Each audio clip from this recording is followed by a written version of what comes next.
누군가 내 신분증을 위조해 몰래 거액을 대출받은 것도 황당한데 이 돈을 빌려준 금융사가 이 돈을 갚으라고 하면 어떨까요? 이 사연을 알려온 제보자는 금융사가 신분증에 적힌 주소만 제대로 살폈어도 위조된 걸 알 수 있었다며 억울함을 호소했습니다. 김화영 기자가 취재했습니다.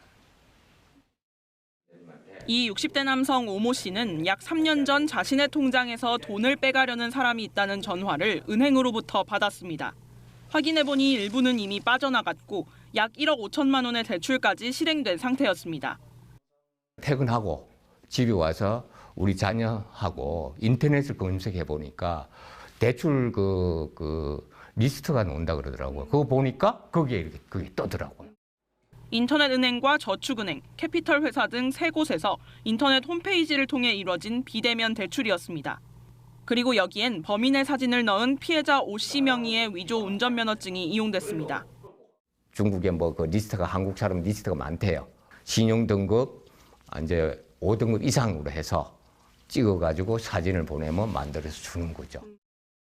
범인은 위조 신분증으로 휴대전화를 개통했고 본인 확인 절차가 상대적으로 간단한 금융회사에서 계좌와 공인인증서를 만든 뒤 비대면 대출까지 받은 겁니다. 문제는 신분증 확인 과정에서 위조 가능성을 의심할 수 있었다는 겁니다. 위조된 운전면허증입니다. 주소를 봤더니 노량진동은 노령진동으로, 만양로는 안양로로 잘못 적혀 있습니다. 그런데도 대출을 해준 금융사 3곳 가운데 2곳은 오 씨에게 빚을 갚으라고 요구했습니다. 오 씨는 빚이 없다며 소송을 제기했는데 1심 승소의 기쁨도 잠시, 2곳 가운데 한 금융사는 항소했습니다. 그리고 2심에서 결과가 뒤집히자 원금의 연체 이자까지 1억 원에 가까운 돈을 요구했습니다. 범인은 잡혔는데 범인은 재산도 없고 사기 몇 범이니까 그걸 청구를 못하니 선량한 저한테 그걸 청구하고 집에 가압류를 행사를 해놓고. 취재가 시작되자 이 금융사는 피해자에게 더 이상 원리금을 요구하지 않겠다고 밝혔습니다. KBS 뉴스 김화영입니다. 네, 이 사건 취재한 김화영 기자에게 더 자세한 이야기 들어보겠습니다.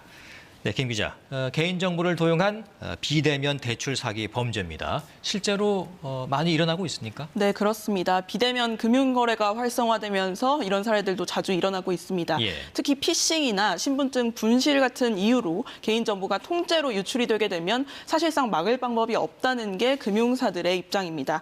하지만 이렇게 신분증까지 자체적으로 위조를 해서 몰래 대출을 받은 사례는 다소 이례적이라는 반응입니다. 네. 앞서 보니까 신분증에 주소도 잘못 적혀 있고 사진도 전혀 이제 다른 사람의 것인데 금융사가 왜 이걸 못 걸러냈을까요? 네, 우선 이사를 갈 때마다 저희가 신분증을 재발급받지 않잖아요. 예, 예. 그런 것처럼 주소는 비대면 금융거래를 할 때 본인 확인 절차를 거칠 때 중요한 기준이 아닙니다. 그래서 걸러지지 못한 것 같고요. 예. 하지만 사진 같은 경우에 2017년에 금융결제원에서 만든 비대면 신분증 진위 확인 시스템 이게 있는데 이걸 활용하는 금융사라면 위조 여부 확인할 수 있습니다. 그런데 당시 금융사들은 이 시스템을 도입하기 전이었거나 도입을 했어도 제대로 작동하지 못한 것으로 확인됐습니다. 그렇군요. 무엇보다는 미리 막는 게 제일 중요할 텐데 정부 대책은 없습니까? 네, 금융위원회에서 지난해 9월에 금융 분야 보이스피싱 대책을 발표했는데 한번 보시겠습니다. 예. 앞서 말씀드린 비대면 신분증 진위 확인 시스템, 이게 현재는 금융기관 66곳이 쓰고 있는데 이걸 모든 금융권이 꼭 쓰도록 의무화하기로 했습니다. 사각지대 없애겠다는 거고요. 여기에 안면인식 시스템까지 도입해서 계좌를 만든 사람과 신분증 주인이 같은지 이중으로 확인하겠다고 했습니다. 문제는 도입 예정 시기가 올해 하반기고 또 정착까지 시간이 필요하기 때문에 예. 지금으로선 최대한 개인정보 유출에 주의하고 또 나도 모르는 사이 돈이나 대출이 빠져나간 건 없는지 수시로 확인하는 게 최선입니다. 네, 자 김화영 기자 잘 들었습니다.